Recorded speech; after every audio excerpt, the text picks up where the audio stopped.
Je n'ai jamais eu beaucoup de chance dans ma vie. Un père alcoolique, une mère schizophrénique, un grand frère tyrannique.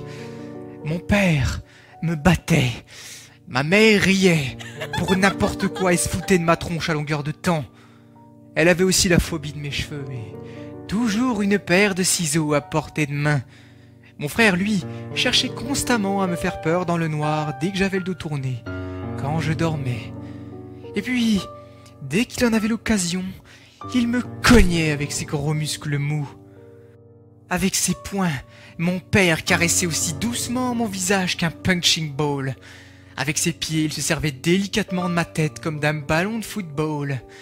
Ma mère me grattait souvent le crâne avec ses ongles pointus au vernis rouge. Un jour, j'ai dit à mon père qu'il buvait trop. Devinez quoi? J'ai failli mourir d'un coma éthylique, car salaud avait coincé un goulot dans ma gorge et y avait déversé son litre de whisky quotidien. Un jour, j'ai eu le malheur de refuser que ma mère me coupe les 5 mm de cheveux qui avaient poussé sur ma putain de tête pendant son internement psychiatrique. Elle me les arrachait avec les dents. Un jour, j'ai refusé de jouer avec mon frère. Oh, j'imagine que vous devinez déjà ce qui s'est passé, hein? Cette fils de... Ah, il m'a forcé à jouer aux osselets avec ses... Ah, avec mes doigts. Et forcément, tout ça, ça laisse des traces, des séquelles. Enfin, au début, je croyais que non. Je croyais m'en être sorti, car après mon diplôme, j'ai eu l'idée de monter une agence de voyage à prix discount. Je dois avouer qu'après un début difficile, les affaires ont décollé. Jusqu'à que je rencontre ma petite amie Stéphanie. Corps sculptural, intelligence aiguisée, amour fusionnel. On ne faisait jamais rien sans l'autre. Elle adorait les voyages et pour les vacances, parfois pour un seul week-end, on s'envoyait en l'air aux 4 coins du monde. Le seul truc qui me dérangeait chez elle, c'était sa foutue manie d'aller en boîte. Je n'ai jamais aimé ça, les boîtes. Je n'aimais pas les boîtes, je n'aime pas les boîtes. J'ai fini par la laisser y aller seule. Elle s'est mise à rentrer à des heures pas possibles. Saoule en plus, avec de drôles d'odeurs sur elle. Des odeurs de mal en rut. À chaque fois que je faisais des remontrances, elle riait comme une petite sotte. Ça a fini par m'énerver. Je crois qu'elle a pris pour toutes les saloperies que m'a fait endurer ma putain de famille. Après un énième sourire idiot, j'ai regroupé toutes ses passions en une seule et je l'ai envoyée dans une boîte à l'autre bout du monde.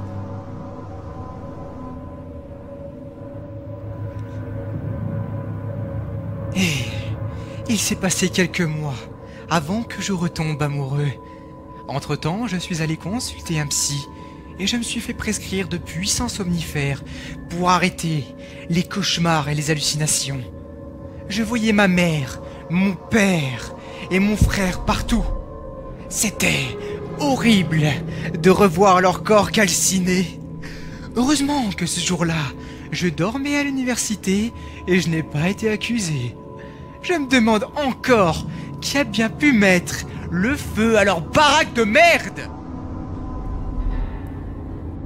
Ensuite, je suis resté un peu moins longtemps avec ma nouvelle petite amie. 6 mois, je crois. Je l'ai aussi rencontrée à mon agence de voyage. Comme dans toutes les histoires d'amour, au début, ça se passait bien. Mais elle s'est mise à devenir étrange. Elle s'inventait toutes sortes de manies, comme se laisser pousser les ongles des mains, des pieds et les vernir en rouge. Je n'aime pas le rouge, je n'aime pas le rouge, je n'aime pas le rouge.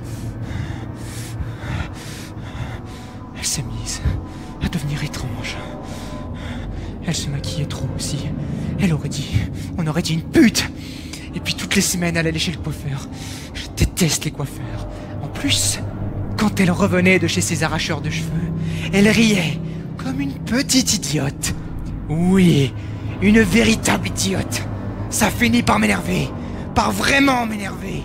Je l'ai bâillonnée et je l'ai mise dans une grande boîte, Dans une revue, j'avais lu qu'on pouvait mourir de rire en badigeonnant les pieds de quelqu'un et en les faisant se faire lécher par une chèvre. Ah, je me voyais mal acheter une chèvre, mais il y avait des nuées de fourmis rouges dans ma cave. Je me rappelle plus combien de temps elle a hurlé. Peut-être de rire, mais j'ai trouvé ça long, trop long. Et j'avais peur que les voisins l'entendent, même si la plus proche des maisons est à 200-300 mètres de la mienne. Je ne sais pas pourquoi. Je l'ai étranglé en pensant à ma mère. Mais les fourmis l'avaient déjà bien bouffé au niveau du cou et sa tête m'est restée dans les mains. J'ai aussitôt pensé à mon père et je l'ai shooté dedans, comme dans un ballon de foot. But! Puis, je l'ai tellement frappé avec mes poings qu'à la fin, il n'y avait plus qu'une bouillie de cervelle et de cheveux mélangés à la terre battue de la cave. Pour me relaxer, j'ai joué aux osselets avec ses doigts. C'est drôle, j'y ai pris un plaisir monstrueux. Je suis en train de choisir leur destination. J'ai fait plusieurs boîtes, car j'entendais encore le rire de ma mère à l'intérieur de ce corps sans tête, et j'ai fini par le découper. Ah, j'hésite toujours. Bornéo pour son dos, Cuba pour son cul, la cuisse pour ses cuisses. Oh, la Suisse plutôt, pardonnez-moi. Ça devait encore passer. J'ai beaucoup de relations dans les douanes et d'amis de l'Est qui vont m'acheter les organes.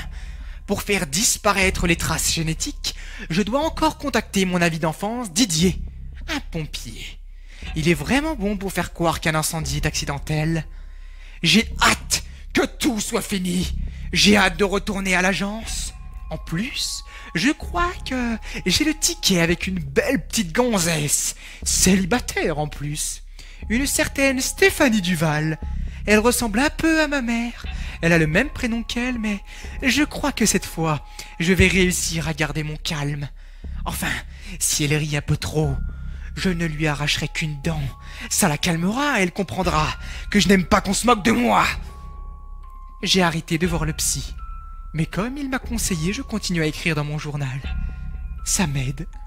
Ah, ça m'aide vraiment à extraire mon sale passé de mon âme. Comme le psy me l'a souvent répété, je ne suis responsable de rien. Enfin, je crois.